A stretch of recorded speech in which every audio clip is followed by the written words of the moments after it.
Bago tayo magsimula, maaari ka bang mag-subscribe sa channel na ito at mag-like? Na rin, maraming salamat. Ang kwentong ito ay ibinahagi bilang personal na salaysay. Ang mga pangalan, lugar at detalye ay bahagyang binago upang maprotektahan ang mga taong sangkot. Hindi layunin ng kwentong ito na magpahayag ng katotohanan o kasinungalingan. Ipinapaabot lamang nito ang karanasang hindi na ipaliwanag hanggang ngayon. Ang panunood at pakikinig ay nasa sariling pananagutan ng manonood. May mga kwento na hindi isinulat para manakot, kundi para itala ang nangyari.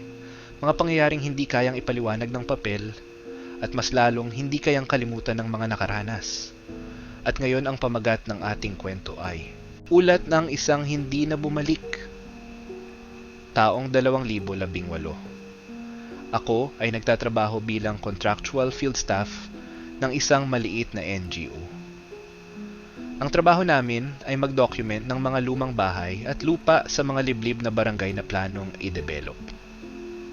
Kadalasan, kami ay pumupunta sa mga lugar na bihira ng tirhan. Isa sa mga naitalaga sa akin ay isang lumang bahay sa barangay San Roque. Isang lugar na halos 30 minuto ang layo mula sa sentro ng bayan.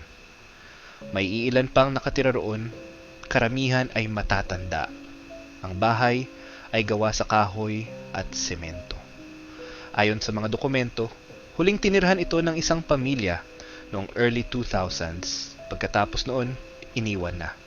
Unang pagpunta ko roon ay bandang 2:00 ng hapon. Maliwanag pa, walang kakaiba. Ngunit napansin ko agad na malamig sa loob ng bahay, kahit tirik ang araw.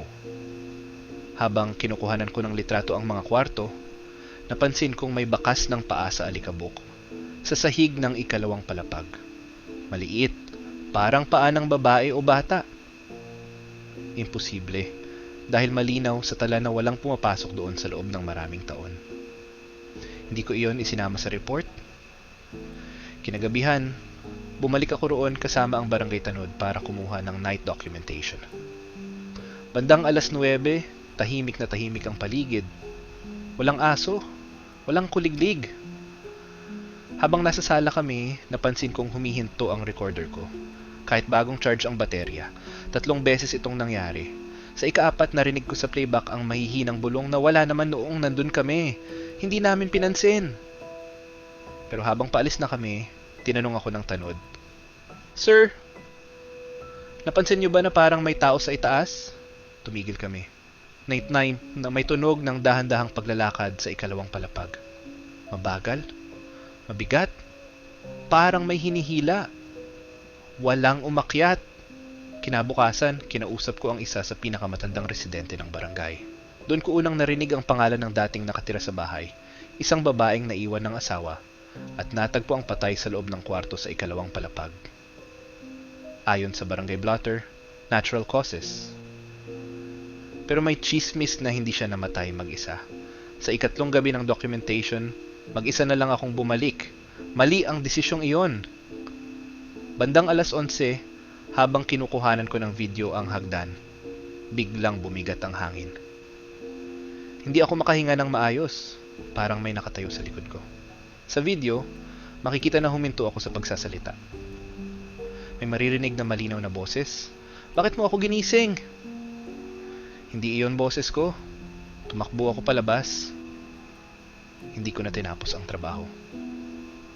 Ilang araw ang lumipas, bumalik ako sa opisina para isumite ang partial report.